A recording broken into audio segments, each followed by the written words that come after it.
今日のレモンチャンネルなんですけれども、またニュースになっておりました。寿司屋で10年修行するやつはバカだ説。未だにですね、ヤフーニュースとかになってコメント欄一応見てるんですけど、やっぱみんなしょうがねえな。考え方が古すぎて、もうどうにもなんねえなって思ったんですけど、正直寿司屋の知人とかからもですね、堀江さんで言ってること大事で、弟子にもちゃんと本シャリって言って、ちゃんとしたシャリをやって、時間外で握らせたり、お客さんがいなくなった後とかに握らせてるんですよ、余ったネタとかで。全然やっぱり弟子のモチベーションの上がり方が違うと。みたいなお話もあったりして、なんていうんですかね、逆に寿司業界の人たちからも受け入れられてるというか、僕はあと寿司屋の方々とですね、10人ぐらいと対談した本もありますので、ぜひそちらの方を見てください。最近銀座に移転した寿司一行さんとか、寿司斉藤さんとか、照寿司とか、いろんな本当超一流店と言われるところの方々とも僕は対談してますので、ぜひ寿司屋10年修行ダメ説みたいなものに対して反発を思える人たちはまず、僕は寿司屋と対談した本をぜひ読んでほしいなと思います。ホリエモン寿司屋で多分 Amazon で検索すると多分出てくると思います。で、結論として言うと、職人制度っていうのはそもそも何だったかっていうと、容量が悪い、頭もあんまり良くない、スポーツもできない、見た目も微妙かなみたいな人を、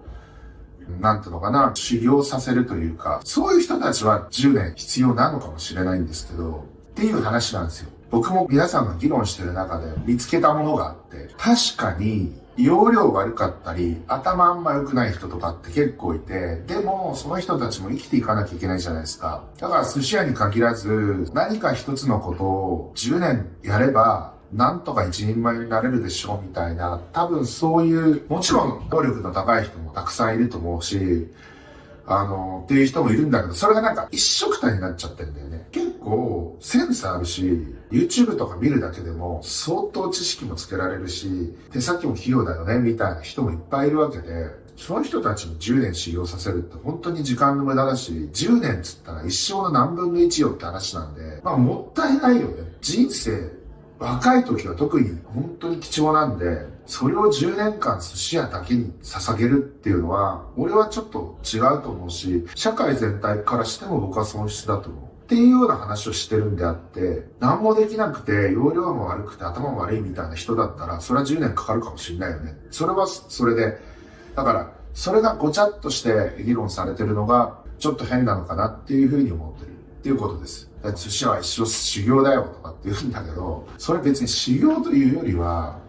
新しいことに対して、新しい知識を貪欲に獲得していく。でも、この職人の徒弟制度ってのは実はそれを邪魔してるんですよね。どういうことかっていうと、さっきも言った能力めっちゃ高い人と能力めっちゃ低い人がごちゃっと同じカテゴリー、職人っていうカテゴリーで、寿司職人ってカテゴリーで一緒にされちゃってるから、10年かけなくても3ヶ月とか半年で要領よく、ただ握れるだけじゃなくて、魚のさばき方とか、神経締めとか、魚の種類の知識とか、そういったものをベーシックなもの締め方とか、そういったものをですね、やっぱできるやつは本当に3ヶ月半年とかでできるようになるんだよ。そういう能力のめっちゃ高いやついるわけ。だからそういう人たちにとって10年マジで無駄じゃんっていう話なんですよね。徒弟制度でやると、能力の低いやつに合わせるんで、例えばあるお寿司屋さんから独立して新しい店をやりました。弟子の人は、昔からこういうのやりたいなと思ってて、新しいタイプの握りとかを試して出すとするじゃん。そしたら、大体その、親方のところの常連さんとかがお祝いを帰れてその弟子のところに行くわけよ。そしたら、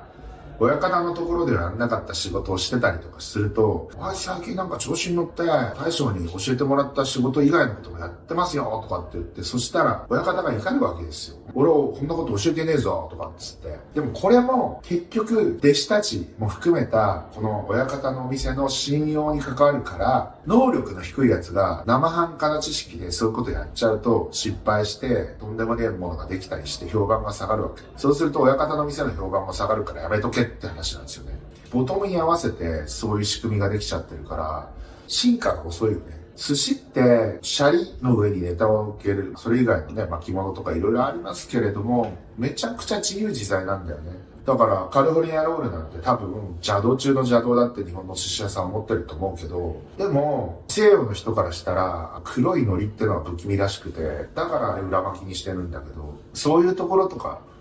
多分日本の寿司界にいるとなかなかそういうの思いつかないし、親方から絶対怒られるんで多分やんないと思うんですよね。ということで、そういう古臭い徒弟制度をやってると、せっかくの無限大の可能性がある寿司の将来も失われてしまうし、新しい仕事を考えようともしないということになるんじゃないかなと思います。だから、うちで和牛マフィアグループでテレビ東京とか寿司マフィアっていうのをやってるんですけど、めっちゃ面白いですよ。うちでやってると、親方とかに文句言われたりとかもちろんしないんで、どんどん面白いことやれよってやってるんで、他では多分見られないような、例えば、穴子握るんだけど、そこの上に牛の骨の髄をバーナーで炙って、それをこう、最後にタレ焼きの穴子の上にジャーッと乗っけると、すごい香ばしい香りがするし、和牛の綺麗な油の香りがついて、他で食ったことないような、炙りじゃないんだけど炙りに近い寿司みたいなものが食べれたりとか、そういうこと絶対やんないじゃん。でもね、楽しいんだよね、そういうのが。オーソドックスな寿司をずっと食べるのもいいけれど、やっぱ飽きないですか？僕、正直飽きるんだよね。なんか、いつものネタが10巻、15巻とか出てきて、締めに味噌汁が出てみたいな感じの、なんなんだろう、そんなんでいいんですかみたいなところも僕の中にはちょっとあったりとかして。だから寿司屋に10年、それは能力の差にもよるんだけれども、今寿司屋を志そうとしてる人たちって、すごいモチベーションも高いし、頭のいい人たち、容量のいい人たち多いと思うんですよね。そういう人たちは本当寿司アカデミーとかに行って、基本を習って、多分実習できると思うんで、YouTube とかいろんな媒体で寿司の可能性を高めてほしいなっていうふうに僕は思ってます。これの意見にネガティブなこと言うやつってマジでさ、邪魔でしかないよね。ということで、今日は寿司屋の10年修行はバカじゃないの説について解説いたしました。いってらっしゃい。